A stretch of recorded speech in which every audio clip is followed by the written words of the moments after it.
empecemos, nena, un poco con la historia, porque resulta que en tu libro queda claro que la mujer empezó a participar en pintura, en escultura, en diversas manifestaciones de arte, cuando la sociedad se abrió y le permitió hacerlo, o sea, cuando pudo ir a talleres, por ejemplo, en el caso de pintura y escultura, y no antes, y a lo mejor hemos perdido grandes figuras.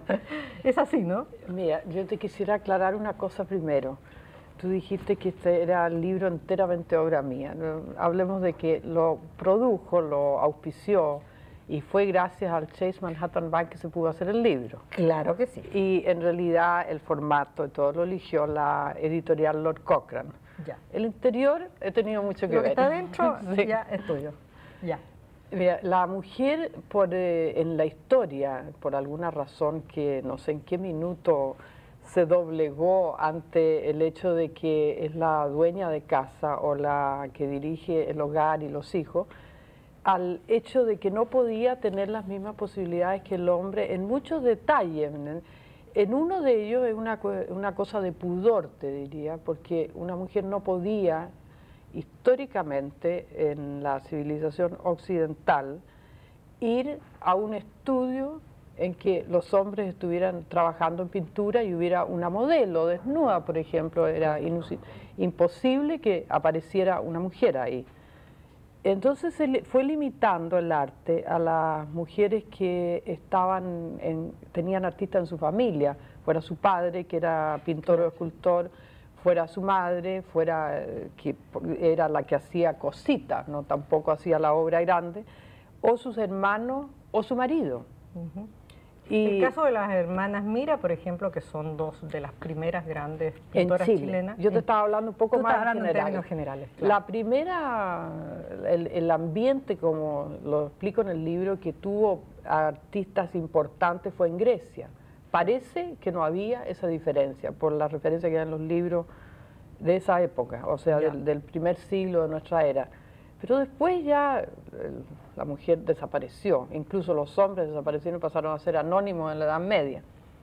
Pero en Chile siguió un curso más retrasado, porque es un país nuevo, y empezó la mujer a liberarse, digamos, del hecho de que no podía participar tanto en el arte en este siglo. Y más bien en la década de los años 20, yo creo que Marta me puede corregir o no, porque tengo entendido que cuando recién fue, por ejemplo, a la Escuela de Arte Inés Puyó, por ahí por el año 16 o 15, no podían tener clases juntas las alumnas y los alumnos hombres que tenían modelo desnudo al frente. Ah, o sea, tenía que hacerlo por turno. Por turno o en distintas salas. O en distintas salas, ya. Lo que te indica a qué punto estábamos. Ahora, en esa época ya aquí se empezó, por lo menos, a liberar la persona que quería ser artista del yugo paterno o materno que le decía, usted no puede ser artista. Claro. Y antes de eso era si el novio la dejaba, si el papá la dejaba, si el marido la dejaba. O hasta que se casaban, ¿no es cierto? Hasta que se casaban. Claro, porque después venían los hijos, en algunos casos, en aquella época hasta 13 hijos, no sé cuál, pintora tuvo 13 hijos, entonces claro, ¿a qué horas iba a pintar, no? Realmente, como que no podía. ¿Fue así la evolución, pues? Yo no estoy enteramente de acuerdo. No. Yo veo un poco la cosa como mirándolo desde un punto de vista bien amplio, desde los comienzos del hombre sobre la tierra, yo creo. El papel de la mujer uno lo va viendo como es un largo proceso de dignificación, ¿no es cierto?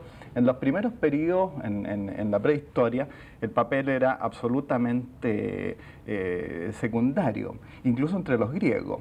La mujer estaba reducida, estaba sencillamente en una posición totalmente marginal.